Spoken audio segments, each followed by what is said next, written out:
have been going through the book of Ruth. Today, we will up the romance level a little bit. And I want you to know that it is a narrative that we are going to dig so that there is going to be a lesson and a story that is going to be at the back of it. I have entitled the conversation as Ruth, the noble woman. At the end of this story, Boaz himself is going to give her that title, that she is a righteous woman, that she is a woman of good character, that she is one woman that we will admire. And if there's one thing, one truth that I would like us to take home at the end of this, it is this, that waiting on God's timing is faith stretching. We all know that God's timing is perfect. It is never late, it is never early. But one thing that you know is that after, and if we abide by the timing of God, when that comes out, it is always going to turn out to something good. We always say delay is a blessing. But truth be told, we don't want to wait. But do you know that it is one of the most common things that we do? Waiting. We wait for the water to boil so that we can prepare our coffee. We wait for our food to be served. We wait. We always are in a constant position of waiting. Do you know that through our waiting, not only our spiritual walk, God is preparing something. That's why He's making us wait. There is still something that has to be done so that the fulfillment of that good thing in the end is going to happen. There is a purpose why He's making us wait. And more importantly, that is because He wants us to know Him. He wants us to know that in Him we have a hope and a future. That in Him He is doing everything that is good and great for us in the end. Waiting on God's timing is faith stretching. Because we want to do things our way. We want the things that we want, and we want it now. And a lot of times, we intervene in the works of God. That is why we don't like to wait. But thinking about our past lessons, thinking that there is no random coincidence in God's providence, knowing that He is weaving our lives into His stories, do you really think that you can do things better than God? Definitely not. That's why waiting on God's timing is faith stretching. So if you're ready, please turn your Bibles to a conversation between Ruth and Naomi. And at the end of this story, we will indeed know that there is value in waiting on God's timing. One day, Ruth's mother-in-law, Naomi, said to her, "My daughter." So the address now is my daughter. We already know that Ruth has been very well accepted into the Elimelech-Naomi family. "My daughter, I must find a home for you where you will be well provided." Remember, when they left Moab for Bethlehem, they did not have a future in store for them. The address of "I'll find you a home" is pretty much like the address that she gave Orpah and Ruth when they were leaving. "I bless you that you will find a home in your new marriages." That was the blessing that was given, right? And she is addressing it back. So she's saying, "Ruth, it's about time that you find a home." A home is a place of security, a place of provision, where you will be well provided for. And look at the next verse. "Now, Boaz, with whose women you have worked, is a relative of ours." Is Naomi insinuating something? She must be. Because that relative actually refers to kinsman redeemer. What is kinsman redeemer? Kinsman redeemer comes from the word goel. And the word goel is something that is a responsibility as far as the Israelites were concerned. If you remember, when God was sending them into the promised land, they were being taught how to conduct themselves. And for them to be able to preserve their families, the Goel, or the kinsman redeemer, was put in place. And the kinsman redeemer has several responsibilities. He was responsible to redeem a relative out of slavery. He is also responsible to buy back family land, to see to it that that property is kept within the family, within the tribe. He is also responsible for avenging blood in case one of their relatives were killed. He is responsible to receive restitution if an injured relative died. And the last one, he is responsible to marry his brother's widow in order to pass the name. This proves to show how important the family, the tribe, the clan is to God. That its preservation is vital to the survival of the Israelites. And the kinsman redeemer was placed because it is his obligation to protect property, to protect the person, and to protect the future generation. So when Naomi is telling Ruth that Boaz is their relative, she is short of saying to Ruth that Boaz can be or is our kinsman redeemer. And being so, that means that there has to be something done. Ruth and Boaz have been meeting each other for the past 3 to 6 months. After barley harvest, the wheat harvest, they would see each other. Yun ngang malayo. He didn't even know Ruth at that time. Na-sight niya, diba? So I'm sure they would constantly meet each other. They would be dining on the harvester's table. They would see each other. Kamustahan? Siguro, tanguan ng mata. Oh, Ruth, Boaz. Ganon. Constantly, they would see each other. But nothing was happening. At the end of chapter 2, we know that Ruth was still going home to Naomi's house, and there was no story of how that thing developed.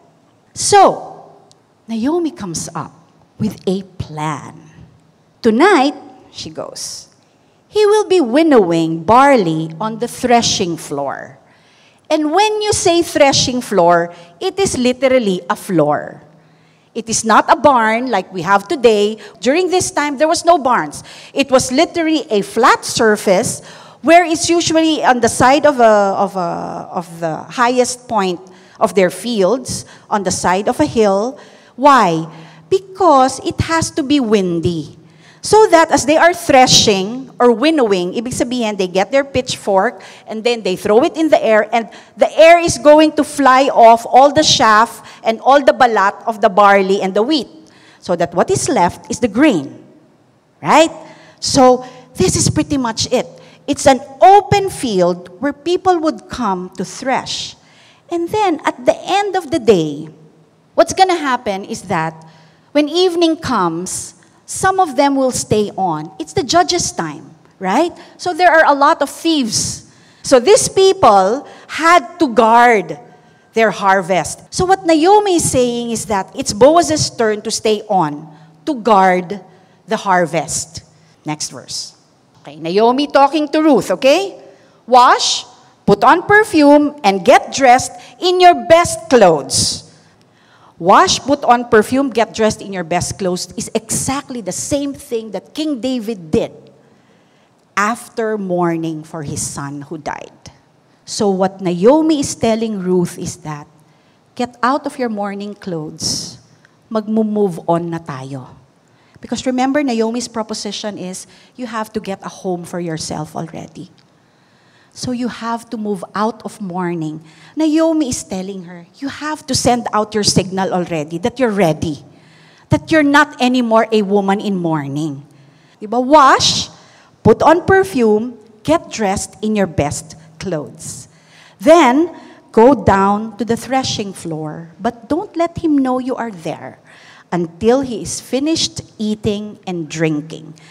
Drinking during that time is as normal as drinking water, right? Because that's their culture. It's cold. So it's not like he's gonna wait for Boaz to get drunk. So that's now the scene.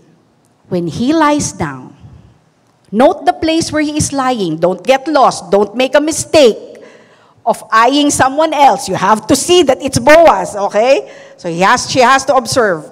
Then, go and uncover his feet and lie down. It sounds very romantic, okay? But actually, what Ruth is coming up, what Naomi is telling Ruth to do is that you are going to ask or claim him as your kinsman redeemer. It was their right. He was the kinsman redeemer. She needed a home. And it was her right to be able to go there and claim that for herself. Uncovering his feet and lying down is not anything that we are thinking of today. Dala ng media at movies at teleserye na pinanonood natin. Why? Because during that time, servants would go to their masters and sleep at their feet. Why? So that if the master needed anything at all, they would be there at his beck and call to be able to serve him. So what Naomi is telling Ruth is that you go in all your humility, take on the position of a servant and lie at his feet. But Ruth answered, I will do whatever you say. So she went down to the threshing floor and did everything her mother-in-law told her to do. You are all so quiet, and I like what I'm seeing. So, when Boaz finished eating and drinking, and he was in good spirits, the harvest was plenty. After a long time of famine, the harvest was so plenty that they were able to accept gleaners into their harvest field. That was why Ruth was able to come. And at this time, after winnowing, after threshing out all the chaff, he could see mounds and mounds of barley and wheat. And I can imagine how happy Boaz and the workers were. So he went. It's the end of the day. After, pare, sige, lakad na. Thank you. Happy. Sige, bukas ulit. Diba? After all of those greetings and all, everybody leaves. And Boaz finds his place on the threshing floor, maybe looking around, seeing what has happened, and then with great delight and glee, with a smile on his lips, he lies down, covers himself. Walang wall. It is not a walled place. It's just open to everything.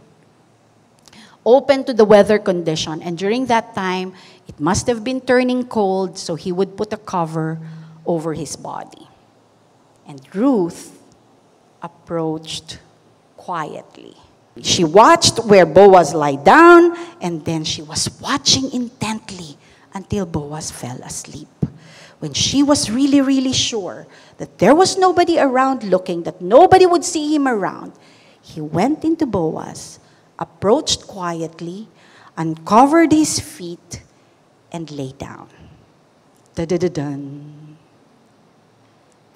In the middle of the night, something startled the man. And when he turned, there was a woman lying at his feet. Imagine how dark it is. No lights whatsoever, just the stars. When maybe in the midnight or towards the morning, di ba bumababa na yung temperature, it was getting cold, and all of a sudden he felt cold. So he was going to stand up to cover himself again, and lo and behold, there was someone at his feet. And looking more intently, there was a woman at his feet. And during this time, there were insinuations that there were times, there were prostitutes who were coming to serve the people in the threshing floor. So maybe, just maybe, in Boaz's mind, what is this? What is happening? And we know that Boaz is a man of good character. He is a man known in his land, known among his people, who was of good character. So they were looking up to him. And I am sure he was very, very startled, at the very least, surprised. And then he asked, "Who are you?" I don't know if he was angry. Walang tone eh. Diba? Unlike pagka ginawa to sa movie, there would have been a tone. Pwedeng, "Who are you?" Diba? "Who are you?" Galit. Or baka natakot siya, "Who are you?" Diba? He does not know any of these things. And he asked, "Who are you?" And more than discovering that there was a woman at his feet, I think the answer of Ruth startled him even more. "I am your servant, Ruth." I am sure that at the back of Boaz's mind, never in his wildest dream would he have thought that Ruth was going to come up to him. They would see each other constantly, but I am sure there was parang ligaw tingin siguro ginagawa ni Boaz, tinitingnan lang niya, but there was nothing. Nothing was happening. And Ruth presents a proposition. "Spread the corner of your garment over me, since you are my kinsman, redeemer of our family." Ruth was claiming her right, but she was not going to claim it like in a strong way or in a demanding way. She was claiming it at the humblest of ways, taking on the role of a servant. Alam niyo yung wedding natin, di ba? Merong yung ceremony natin, merong veil. It's pretty much what is happening here. Ruth is proposing to Boaz, "Claim me so that you can be my kinsman redeemer."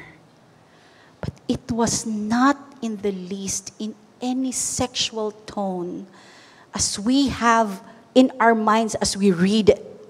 Yes, there was a danger to it. It was a very dangerous move. It was a very risky proposition on Naomi's part. But I am sure at the back of the mind of Naomi, as he said, he will know what to do, because she trusted that what they saw in Boaz, that godly, kind, hesed man, they knew that Boaz was going to do the right thing. That he was not going to take advantage of her. He could very well do. It was the time of the judges. Anything and everything was right before their eyes. Anything that they wanted to do, he could have done. But that was not who Boaz was. And that, I think, was where Naomi was relying on. Because that is exactly what Boaz does. Instead of taking advantage of Ruth, she prays and blesses Ruth. Di ba nakaka-inlove naman si Boaz sa mga babae dito, di ba? Find a Boaz. "The Lord bless you, my daughter." Can you imagine? There's a woman at your feet, and what do? "The Lord bless you." This kindness, this hesed that you are showing me is greater than which that you showed earlier. What is that? The kindness that she has shown Naomi.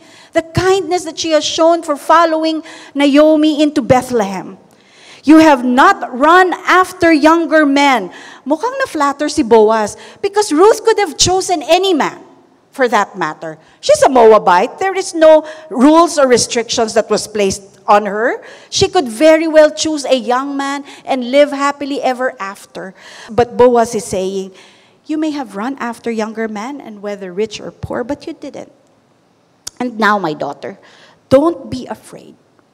I will do for you all you ask." Da-da-da-da, yay, confetti, may kasalan, di ba?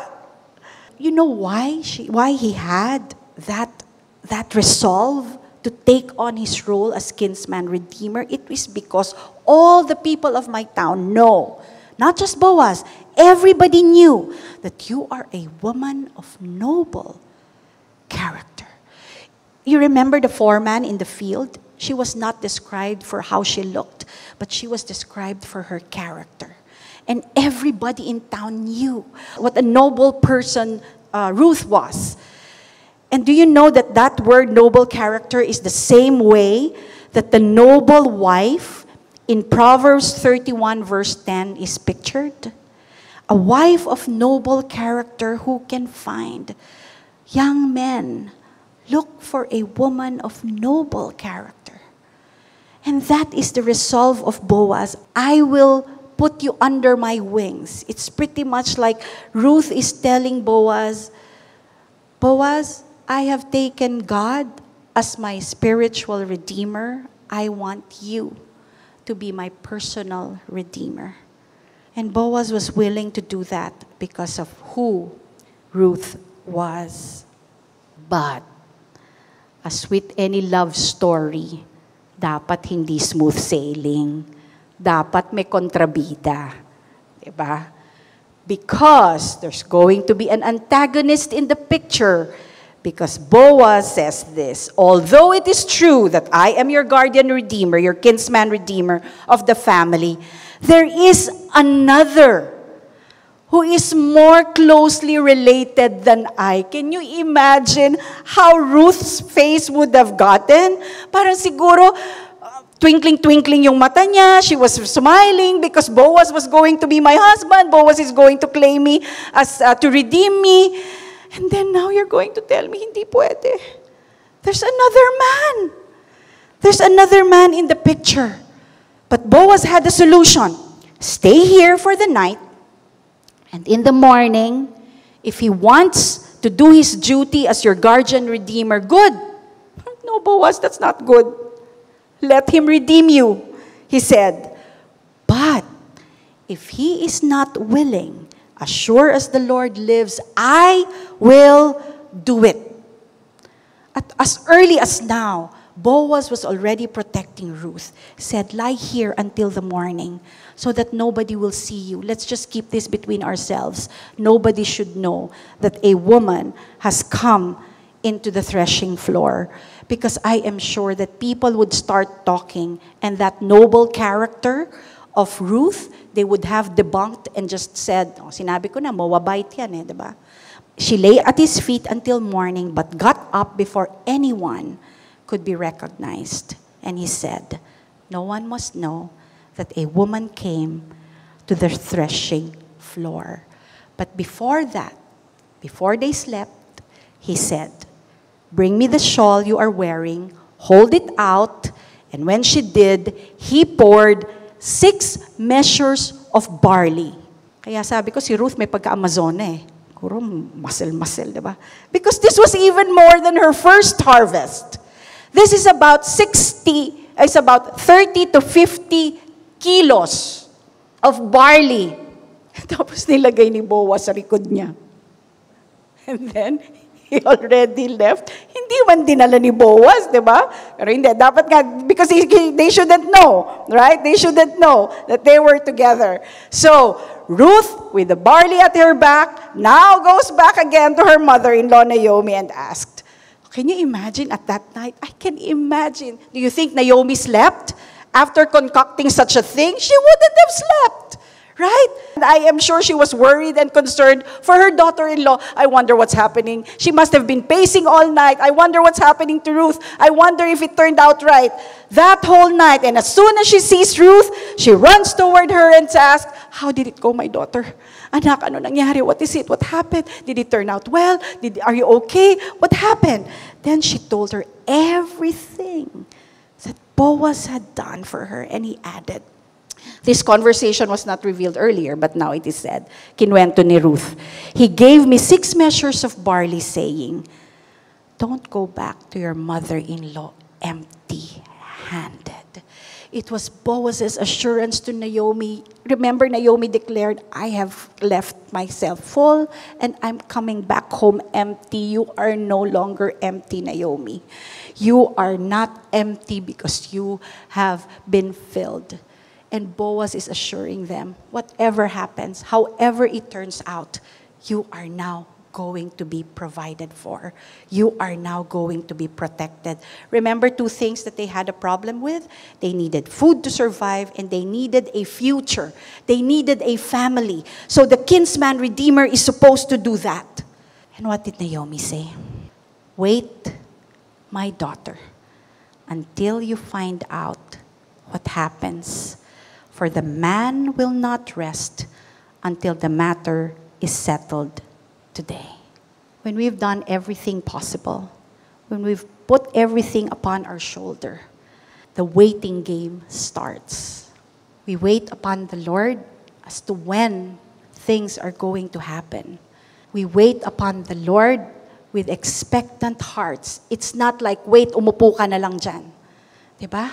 Waiting is an active part.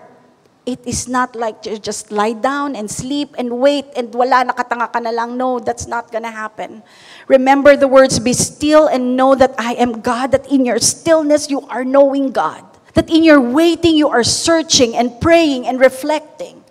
That is what Naomi is telling Ruth. That now we wait on God's timing. Because God is teaching us something. Because as you wait, you get to know God. You get to reflect on His Word. You get to pray to Him. And in that process, you get to know Him more. And when you know Him more, you trust Him more. And when you trust Him more, your faith just stretches so far and wide that anything and everything that will happen before you, you can trust that God will turn all of that into His story, into that glorious, glorious story that He has prepared for us. Sometimes His answers won't be now. You keep on praying, Lord, heal me, heal him, heal my child. Your child may still be sick at the end of it. But mind you, that lesson on faith, that lesson on trust is something that is worth keeping. That at the end of all this journey, pretty much like Shadrach, Meshach, and Abednego, when thrown into the fiery furnace, what did he say? Even if you don't save us, we will still praise you. Job, after all his losses, after all the things that happened to him, the Lord gives and take away, but the Lord Almighty be praised. That after all of the waiting game that God allows us to go through, at the end of this journey, we should be able to give Him praise. Lord, tama na po. Stop na po the COVID-19. Stop na po this pandemic. We want that. We know He can do it. But through that waiting, we stretch our faith by getting to know Him and getting to trust Him and getting to embrace whatever it is that He's doing. The major characters in the Bible all needed to wait because God was teaching them something. God was showing to them, I am good. God is showing to them, I am here. God is showing them, I am with you, around you, and even before you. Abraham and Sarah needed to wait years after being told that you're going to have a son. Why? Because they needed to understand that it is all God that they need. Moses needed to go around 40 years. Why? Because the Israelites needed to know that it was God that they needed. Paul needed to be blinded for him to see God. In all our waiting, it is God's way of telling us, release control, anak. Let go and let God. That may be a cliche, but it is so true. That in our desire to control everything, do you really think that you can do any better than the God who loves and cares and gives you grace and mercy and loving kindness to the point of sacrificing His very own Son? That's why Isaiah reminded the Israelites when they were going through trials, they said, but they who wait upon the Lord will renew their strength. Renew. The strength is already there. When you say you're weak, it's because you're doing it on your own. God wants to take that on. Wait for the Lord, and He shall renew your strength. They will mount on wings like eagles. They shall run and not be weary. They shall walk and not be faint. Waiting on God's timing is faith stretching indeed. But at the end, you will get to know who the God that you are serving and loving and knowing is. So I hope that as we wait, we will know and keep knowing who God is. Because waiting upon God's timing is faith stretching. So what do we do while we wait? We just sit back, relax, because God is not going to pour down on you whatever it is that you're waiting for. We walk faithfully.